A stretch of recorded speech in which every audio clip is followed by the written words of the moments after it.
નમસ્કાર દોસ્તો, હું ડોક્ટર નિહાલ પટેલ, બાળરોગ નિષ્ણાત તેમજ એલર્જી સ્પેશિયાલિસ્ટ તરીકે 20 વર્ષથી સુરત, ગુજરાતમાં પ્રેક્ટિસ કરું છું.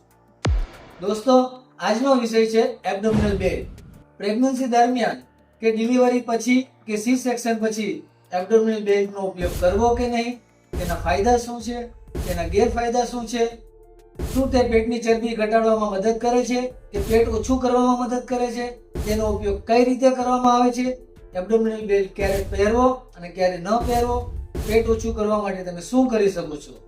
તો દોસ્તો, આવા દરેક પ્રશ્નોના જવાબ જાણવા માટે આજે આપણી સાથે છે ડોક્ટર શ્વેતા પટેલ, જે સુરતના ખૂબ જ જાણીતા ઇન્ફર્ટિલિટી સ્પેશિયાલિસ્ટ તેમજ ઓબ્સ એન્ડ ગાયનેકોલોજિસ્ટ છે. તો આપણે દરેક માહિતી ડોક્ટર શ્વેતા પટેલ પાસેથી જાણીશું. તો મિત્રો, શરૂ કરીએ આજનો વિડીયો. તો સૌથી પહેલા ડોક્ટર શ્વેતા પટેલ, આ એબ્ડોમિનલ બેલ્ટ શું છે? નમસ્કાર મિત્રો, વારંવાર મારા પેશન્ટ મને એબ્ડોમિનલ બેલ્ટ વિશે ઘણા પ્રશ્નો પૂછતા હોય છે, જેમ કે પ્રેગ્નન્સી દરમિયાન, ડિલિવરી અને સી સેક્શન બાદ ઘણી બધી સમસ્યાઓ જોવા મળે છે, જેમ કે વધેલું પેટ, લબડેલું પેટ, પેડુના ભાગની ચરબી, કમર દર્દ, પગનો દુખાવો અને યોની માર્ગની ભાગમાં નસો ફૂલી જવી વગેરે સમસ્યાઓ જોવા મળે છે. તો આ બધી સમસ્યાઓ માટે આપણી પાસે 3 ઓપ્શન્સ અવેલેબલ છે. સૌથી પહેલું એબ્ડોમિનલ રેપ, કે જેમાં એક સાદો રૂમાલ પેટની આજુબાજુ વીંટાળી દેવામાં આવે છે અને જે વર્ષોથી ચાલતી આવતી ટેકનિક છે. સેકન્ડ ઓપ્શન તરીકે કોર્સેટ, જે મોડર્ન કન્ટ્રીઝમાં રેગ્યુલર સપોર્ટ અને ફેશન તરીકે વપરાય છે. અને લાસ્ટમાં એબ્ડોમિનલ બેલ્ટ, કે જેને પ્રેગ્નન્સી સપોર્ટ ગાર્મેન્ટ તરીકે બી ઓળખવામાં આવે છે. આ એબ્ડોમિનલ બેલ્ટ જો છે એ સ્કિન ફ્રેન્ડલી મટીરિયલથી બનેલા હોય છે. એમાં વેલ્ક્રો અને હૂક બી લગાડેલા હોય છે, જેથી કરીને એબ્ડોમિનલ બેલ્ટને ટાઈટ અથવા લૂઝ કરી શકાય છે. તો ડોક્ટર શ્વેતા પટેલ, દર્શકોને એ જણાવશો કે એબ્ડોમિનલ બેલ્ટની જરૂર શું કામ પડી, તે જરા વિસ્તારથી સમજાવજો. જુઓ, પ્રેગ્નન્સી દરમિયાન માતાનું વજન 11 થી 17 કિલો જેટલું વધતું હોય છે. પ્રેગ્નન્સી દરમિયાન માતાને ચરબીયુક્ત અને ઘીવાળો ખોરાક વધારે પ્રમાણમાં આપવામાં આવે છે. અને પ્રેગ્નન્સી દરમિયાન માતાની જે એક્ટિવિટી છે, એક્સરસાઇઝ છે, એનું પ્રમાણ બી ઘણું ઓછું થઈ જતું હોય છે. અને ઘણીવાર પ્રેગ્નન્સીની કોઈ તકલીફો, કોઈ કોમ્પ્લિકેશન્સ હોય અથવા તો પ્રથમ પ્રેગ્નન્સી હોય તો પેશન્ટ મોટા ભાગે સ્ટ્રેસમાં રહેતું જોવા મળતું હોય છે.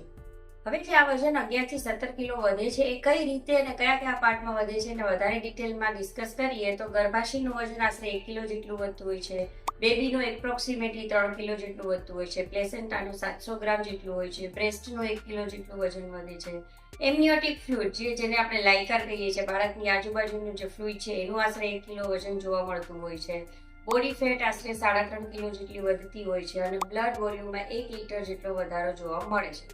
પ્રેગ્નન્સી દરમિયાન બોડીના સ્નાયુઓ અને લિગામેન્ટ ઢીલા પડતા હોય છે. પેટના સ્નાયુઓ ઢીલા પડવાને કારણે પેડમાં દુખાવો અને કમરના દુખાવાની તકલીફ થઈ શકે છે.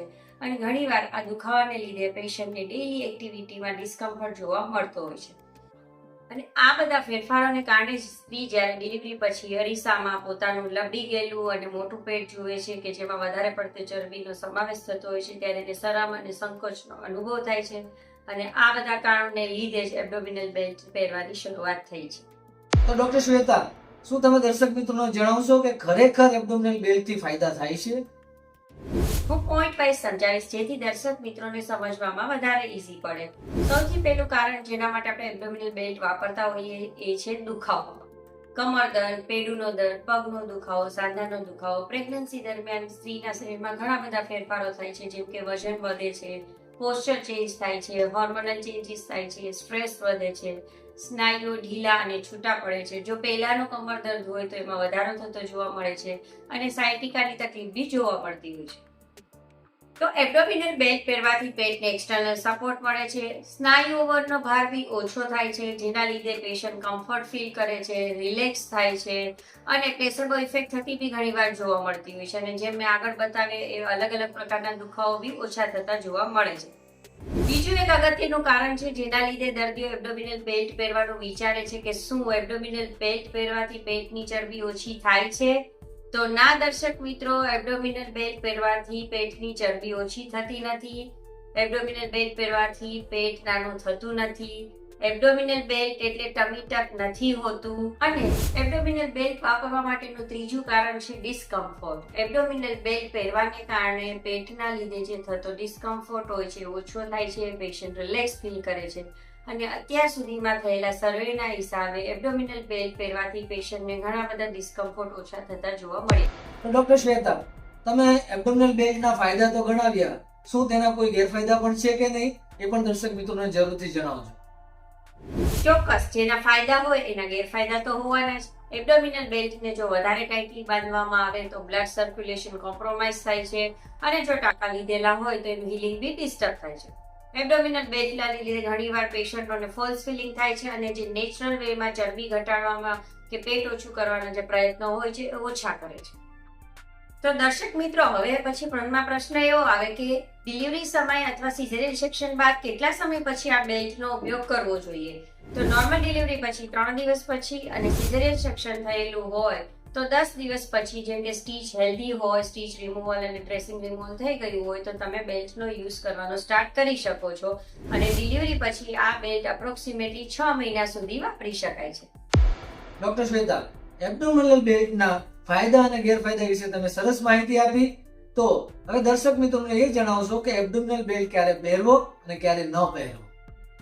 ખૂબ જ સરસ પ્રશ્ન પૂછ્યો ડોક્ટર નિહાલ. મોટાભાગના દર્દીઓને કન્ફ્યુઝન હોય છે કે ક્યારે બેલ્ટ પહેરવો અને ક્યારે નહીં પહેરવો. તો સૂતી વખતે, ટોયલેટ જાવ ત્યારે, જ્યારે ખૂબ આરામદાયક પરિસ્થિતિમાં હોય ત્યારે અથવા જમવાના અડધી કલાક પહેલા બેલ્ટ વાપરવો નહીં જોઈએ. જ્યારે તમે નોર્મલ એક્ટિવિટી કરતા હોય, વોકિંગ છે, બ્રેસ્ટ ફીડિંગ કરાવતા હોય કે તમે કોઈ એક્સરસાઇઝ કરતા હોય ત્યારે તમારે એબ્ડોમિનલ બેલ્ટ પહેરવો જોઈએ. એબ્ડોમિનલ બેલ્ટ સલગ 3 કલાકથી વધારે નહીં પહેરવો જોઈએ. 3 કલાક પહેર્યા પછી એને 15 મિનિટ નીકાળી દેવો જોઈએ, જેથી કરીને એના ઉપર આપણું કમ્પ્લીટ ડિપેન્ડન્સ નહીં આવે. જો તમે એબ્ડોમિનલ બેલ્ટ અંદરથી પહેરવા માંગો છો તો અંદર સ્પગેટી જેવા પાતળા વસ્ત્રો પહેરવા જોઈએ. ડાયરેક્ટ સ્કિનને ટચ થાય રીતે એબ્ડોમિનલ બેલ્ટ પહેરવાનું ટાળવું જોઈએ અને એબ્ડોમિનલ બેલ્ટ જ્યારે પહેર્યો હોય ને ત્યારે સમયે એને ઢીલો અથવા ટાઈટ અને ઉપર અથવા નીચે કરતું રહેવું જોઈએ. તો doctor Shweta, as you said, abdominal બેલ્ટથી ફેટ ઓછી થતી નથી, તો તેના માટે શું કરવું જોઈએ? તો સૌ પ્રથમ એ સમજવું ખૂબ જ જરૂરી છે કે પ્રેગ્નન્સી દરમિયાન જે વજન વધે છે એ કુદરતી રીતે સમયાંતરે ઘટતું જતું હોય છે, પણ મસલનો ટોન વધારવા માટે, સ્કિનની ઇલાસ્ટિસિટી વધારવા માટે કે પેટની ચરબી ઘટાડવા માટે હાઈ પ્રોટીન ડાયટ, લો ફેટ ડાયટ અને મેક્સિમમ વેજીટેબલ્સ અને ફ્રૂટ્સનો ઉપયોગ કરવો જોઈએ. વધારે પ્રમાણમાં પ્રવાહી લેવું જોઈએ, જેમ કે લીંબુ પાણી છે, વરિયાળીનું શરબત છે કે છાશનો સમાવેશ કરી શકાય છે.